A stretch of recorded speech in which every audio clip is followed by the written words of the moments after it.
alaikum, and welcome back once again to Today in African History with Baba Shaka.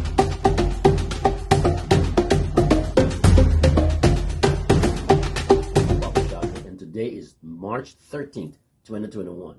Yes, we are 13 days into Women's History Month. Now, throughout the history of African people, our women have played a significant role in shaping that history. As a matter of fact, there is no African history without African women. Unfortunately, the achievements and contributions of our women often go unrecorded and unrecognized.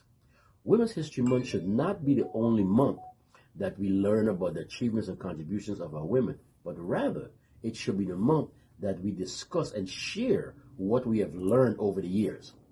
So let's take a look at one of our living heroines, one of our living sheroes, so to speak, a woman who have not only contributed mightily to the struggle for human and civil rights of African peoples in these here yet to be United States, but who continues in the struggle to this day.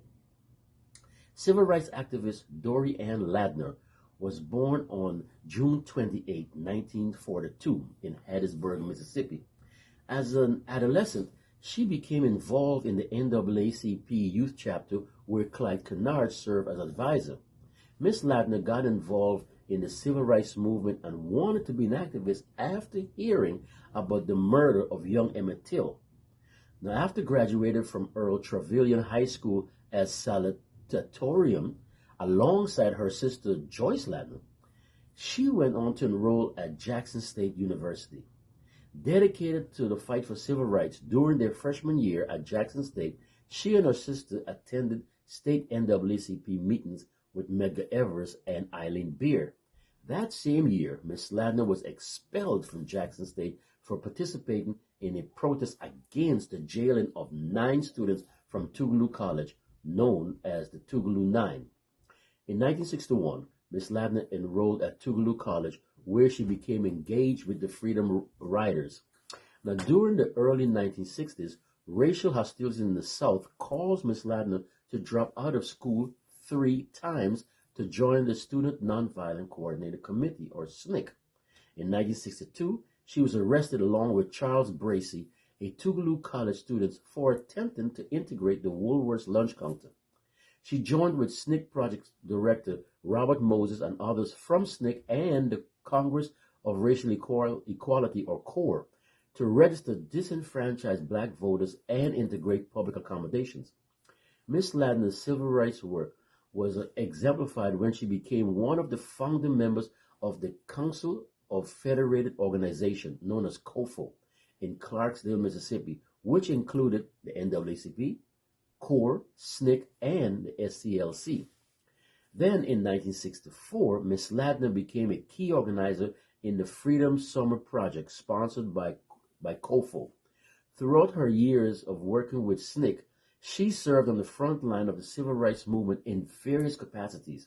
She participated in every civil rights march from 1963 to 1968, including the March on Washington in 1963, the Selma to Montgomery March in 1965, and the Poor People's March in 1968. She was the SNCC project director in Natchez, Mississippi from 1964 to 1966, and lectured at universities, churches, and other institutions to raise money for the organization. In addition, Ms. Ladner was a supporter of the anti-Vietnam War movement and worked in the presidential campaign of Eugene McCarthy and George McGovern. She went on to serve as a community organizer for the anti-poverty program in St. Louis, Missouri, and was an advocate for civil rights in housing and employment. Ms. Ladner has also worked for the Martin Luther King Library Documentation Center to help collect the history of people who were participants in the civil rights movement. In 1973, after her marriage and the birth of her only child, Judith, Ms. Ladner earned her BA degree from Tougaloo College. In 1974, she moved to Washington, D.C. and enrolled at the Howard University School of Social Work, where she earned her MSW degree in 1975. Ms. Ladner has served as a clinical social worker in both the Washington, D.C. General Emergency Room and Psychiatry Department for 30 years.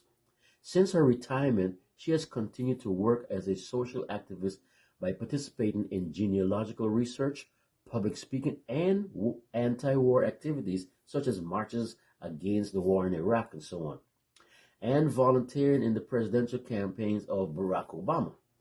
Now, if you reside in the Washington, D.C. area, it would not be uncommon for you to encounter Miss Ladner in some way or another. You may hear her on the radio, most likely WPFW. You may meet her at some rally or event, or you may just recognize her walking down the sidewalk. Now, wherever and however you encounter Miss Dorie Ladner, you can be assured that she is still fighting the good fight. A big thank you to all of you who have subscribed to this channel.